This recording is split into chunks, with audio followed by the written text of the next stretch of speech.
Yeah, I know people would have put this on and maybe hoped to hear some Adam and Sam music today. So, I mean...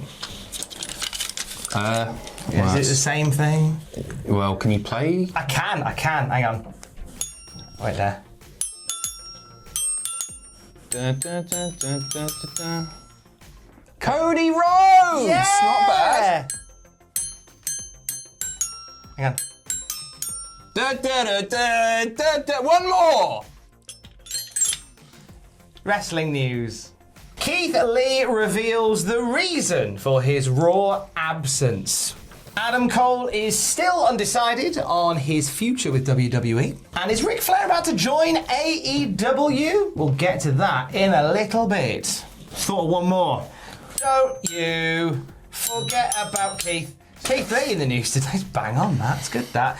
Keith Lee absent from a lot of WWE TV in 2021, and it's led to a lot of speculation as to what the future lies for Keith Lee. And he's broken his silence on what's been going on. He put up a YouTube video on his personal channel last night, about 7 o'clock British time, and it's certainly not what we expected to hear. Heavy stuff. You've really got a feel for the guy. So he posted this. Saying that the initial reason he was off for a few weeks was indeed COVID, and then Mia Yim got it as well. But things got a lot more serious. He came back. He had that one match, was it, with... It was Riddle. Riddle, of course it was. He came back and then he disappeared again. And COVID doctors then discovered a blood inflammation that led him to having spent several months on the shelf, having to undergo lots and lots of testing. And in the video, Keith said that it almost led to him passing away had it not been spotted in time. That's terrifying. Yeah, really is. Absolutely terrifying. He's obviously back on TV now, but it was at the point where doctors told him to do no physical activity outside of a light walk whilst they figured out what was up with him. And he talks in the video about getting MRI scans, and obviously he's a big boy, and even just getting in the MRI scanner was causing him a lot of pain because he's a small guy, he's a big lad. He's on the mend. Obviously he's back on television now. WWE wouldn't put him back on TV if he wasn't good to go again. He's thanked the fans for their support. He's also called out those fans that blamed Mia Yim for his absence. See, I didn't see this the first time. Yeah, so there was a few people. I saw a few people who were tweeting at Mia Yim because the talk was she got COVID and had given it to Keith Lee, and there were people upset with her. And that's not the case. Keith Lee was the one that contracted COVID, and Mia Yim was taking care of him, and that led to Mia Yim missing the Royal Rumble. So, and Keith Lee just says without Mia Yim, this might have been very, very different. So he was called out. Thank God they found it, right? Yeah, when they did. That's really. I mean, we've been everybody's been wondering why Keith Lee was away for some time, and it was obvious that it was quite serious because people were keeping very, very quiet about it. Keith Lee himself keeping very quiet about it. So we've tried not to speculate, but I don't think any of us expected something to be as bad as that. I don't at all. I thought, maybe that. It sounds awful, but I thought, maybe he's on the chopping block. That's kind of where we might want to leave. He wasn't happy with his booking. Perhaps he wanted out, or maybe they didn't see a future in him, which was. But I'm glad he's okay. Yeah, he's absolutely. He's very much on the mend. Nicely the return of Keith Lee, baby. Adam Cole, maybe. Cole, as we know, has been in a lot of talk with WWE over the past few weeks. Now, this is a story that started developing about a week ago, I think it is. About a week ago, in which Adam Cole's contract expired, and consequently, he signed something to keep him ticking over until post Takeover 36. From there, he would make a decision. Yeah. And according to The Observer, just an update on that, it's still a bit up in the air. Dave says, Adam Cole met with Vince McMahon in Tampa before SmackDown. The meeting was said to have gone well, and the writing team were told to come up with scenarios for him, as we know. As the latest word, he hadn't decided on what he was going to do. Cole has a great relationship with Paul Levesque and Shawn Michaels, who was one of his heroes growing up and helped him a lot in NXT. But what does that matter anymore? We covered in the first video the idea that Vince is just happy to go, no, don't want them anymore. If he's going up to the main roster, Triple H won't he'll hardly be involved at all, right? So that connection that him, Shawn,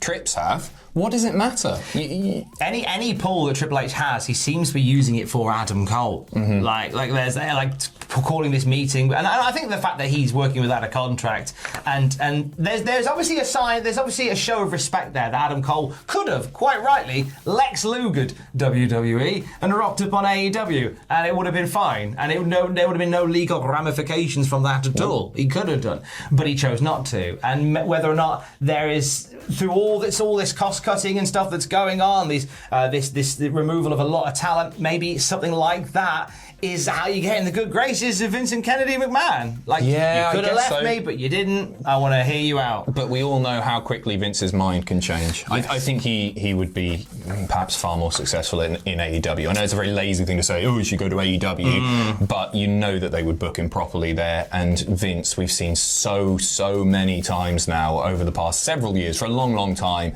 somebody getting pushed and then they're given up on and they're off TV just like that. Yeah.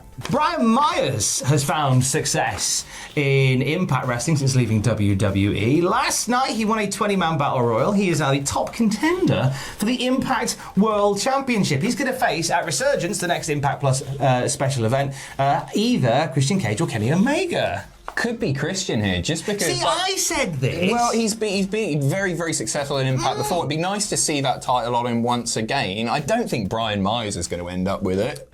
I know there's... No, I don't think he will, but I know there's a reluctance to have Kenny lose matches, because obviously he's the AEW champion, but I think he can afford to drop the Impact title to Christian Cage. And also, and I said this in the news yesterday, so stop me if you think you've heard this one before, but Christian Cage moving to Impact to work there for a bit, I think is beautifully timed, because if you've got CM Punk and Daniel Bryan potentially coming into AEW, that's going to get very crowded. He's going to be lost in the shuffle. Yeah, so why not put him there where he's got a lovely history, a lovely l'histoire, and he can work some magic on that brand and make some stars in the process. I agree. I think Nice. all the stars aligned, but I also don't think they want Kenny to lose before Hangman Page beats him, whenever that may be. Full stop. I don't know. I don't see... Interesting. We'll see. We'll see. This could be a weekend, or this could be a series of days where Kenny Omega drops more gold than a clumsy bullion carrier, as he's I'm off. set... I'm done. There's a reason I don't do these anymore, Thomas. And that reason is you. I am delighted to be, and the reason is you. The AAA titles on the line, the Triple Mania, the AAA Mega Openweight title. Kenny Omega facing Andrade. That's coming up very soon. And it's looking as if, according to The Observer and numerous sources, that this might go the way of Andrade El Idolo. The match itself has some very interesting political ramifications, both being AEW guys. The first is that many believe there will be a title change. Andrade was told at one point he would be getting the title. Maybe we'll start dropping belts then. Yeah. Maybe we will. Exactly. It's a bit of a weird one, but yeah, I mean, Andrade with that belt would be fantastic. I'd love to see him working over there lots. I think it fits in quite nicely, doesn't it? Of course it does, yeah. Andrade looking to gather gold and maybe some familia in AEW. Our final story today, according to the Wrestling Observer, nothing's been announced, but the word going around is that Ric Flair is a lock for All Elite Wrestling. One more match. One more match. Leave the memories alone. Please, Rick, leave the memories alone. Jesus Christ, park the memories round the back. Let's not bother them again. And Andrade has said in interviews and to people close to him that he wants his family in the company. He wants people that he's worked with around the world and family members there. He's also said that he wants Charlotte as part of AEW, but of course you would. And Ric Flair as well is another name he's dropped too. And Ric Flair tweeting, was it yesterday? I'm not retired. I'll never retire. Something like that. So he's teasing a little something. I'll never retire. I'll never forever. That's funk. I'll never retire. It's gonna almost got all the Horsemen, the original Horsemen in there. I'm calling it. I'm Get Sid back, the best version of the Horsemen. Get Sid in there. Pretty Paul Roma. I'm shooting my shot on this one.